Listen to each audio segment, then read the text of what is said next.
আপনি কি জানেন মানব ইতিহাসের প্রথম হত্যাকাণ্ড কিভাবে ঘটেছিল? কিভাবে দুই ভাই হাবিল ও কাবিলের মধ্যে ঈর্ষা সৃষ্টি হল? এই ঘটনাটি কেবল একটি হত্যাকাণ্ড নয়, বরং এটি আমাদের জন্য একটি শিক্ষা, যেখানে আমরা শিখতে পারি অহংকার, ঈর্ষা এবং ন্যায়ের পথ সম্পর্কে। আজ আমরা জানব হাবিল ও কাবিলের মধ্যকার বিরোধের কারণ, কিভাবে কাবিল তার ভাই হাবিলকে হত্যা করল। কুরআন ও হাদিস থেকে এই ঘটনার শিক্ষা। হজরত আদম আলাইহিসসালাম এর দুই পুত্র ছিলেন হাবিল ও কাবিল। তাদের মধ্যকার বিরোধের সূচনা হয়েছিল একটি কুরবানিকে কেন্দ্র করে। আল্লাহর সন্তুষ্টির জন্য তারা দুজন কুরবানি প্রদান করেন।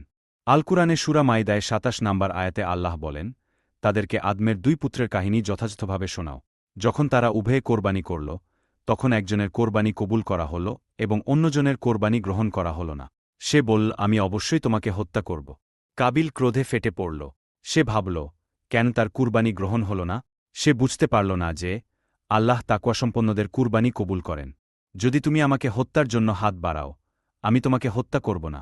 আমি আল্লাহকে ভয় করি। সূরা মাইদা আয়াত ২৮। কিন্তু ঈর্ষা কাবিলের মনকে এতটাই কালো করে ফেলল যে সে তার ভাই হাবিলকে হত্যা করল। এটি ছিল মানব ইতিহাসের প্রথম হত্যা। সূরা মাইদায় ৩০ থেকে ৩১ নম্বর আয়াতে বলা হয়েছে, অবশেষে তার মন তাকে ভাই হত্যার জন্য প্ররোচিত করল এবং সে তাকে হত্যা করল, ফলে সে ক্ষতিগ্রস্তদের অন্তর্ভুক্ত হল। কিন্তু এরপর কি হল? কাবিল জানল না কিভাবে তার ভাইয়ের মরদেহ দাফন করতে হয়।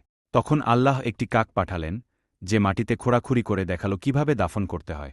এই বিষয়ে সূরা মাইদায় আল্লাহ বলেন, তখন আল্লাহ একটি কাক পাঠালেন, যে মাটিতে খোঁড়াখুড়ি করছিল, যাতে সে বুঝতে পারে কিভাবে তার ভাইয়ের লাশ দাফন করতে হয়। তখন সে বলল, হায়, আমি কি এই কাকের মতো হতে পারব না?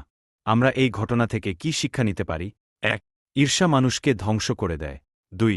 আল্লাহ তাকওয়াসম্পন্নদের আমল কবুল করেন। ৩. হিংসা ও অহংকার থেকে দূরে থাকা উচিত। প্রিয় দর্শক, এই শিক্ষামূলক কাহিনীটি আমাদের জীবনে কেমন প্রভাব ফেলতে পারে? কমেন্টে জানান। ভিডিওটি ভালো লাগলে লাইক দিন, শেয়ার করুন, আর আমাদের চ্যানেল সাবস্ক্রাইব করতে ভুলবেন না।